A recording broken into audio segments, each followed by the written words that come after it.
Hi, today I'm going to be talking about oral sensory needs and preferences. All of our senses that we use, and our senses give us input into our brain. Some children struggle with oral sensory input, whether they want to avoid it or they crave it and they want a lot of it. I'll touch just briefly on oral sensory avoiders. Have you ever seen the kid that just will not eat certain foods? Generally, we tend to say, oh, they're just picky eaters, but in reality, they actually might not like the texture in their mouth and will avoid it at all costs. I always tend to say, do not force children who need to avoid those foods, but maybe find other alternatives and textures that might still give them the same vitamins or nutrients. In the classroom, I think our biggest thing that we see are sensory cravers, and those are the kids that have urges to bite, suck, chew on inappropriate things. So I have some tools here that I want to show you that will help for children who are craving these things. So the first thing is I'm wearing one, and there are different kinds of necklaces that kids can wear, and I really recommend these for younger kids because number one, they're safe. The plastics is safe for them to chew on. All of them are tightly on these necklaces, so there's no pieces that might fall out for them to swallow or choke on.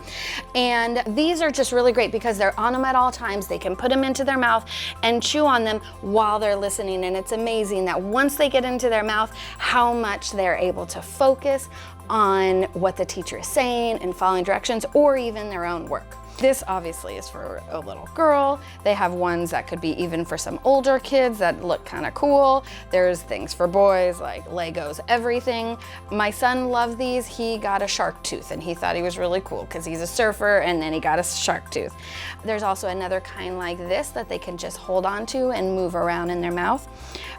For older kids, what I like are the same thing, but as a pencil topper. So all they need to do is, while they're thinking, while the teacher is talking, they can just hold their pencil and chew on this instead of the pencil itself. I've even seen kids who are such chewers chew the metal on the end of the pencils, and they can cut their mouth. So that's why I love these pencil toppers. And again, they come in all sizes and shapes and colors, so these are really fun.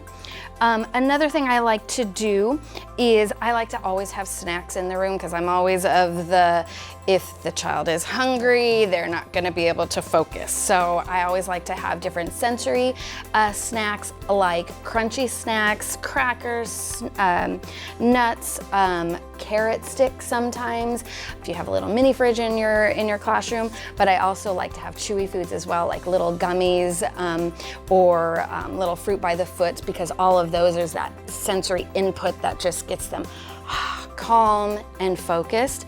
And then for older kids, that's when you can talk to the teachers and say, hey, can this child have mints in the classroom? And they just have them in their desk quietly, and they can just suck on them, and that gives them that same stimulation or input that their brain needs.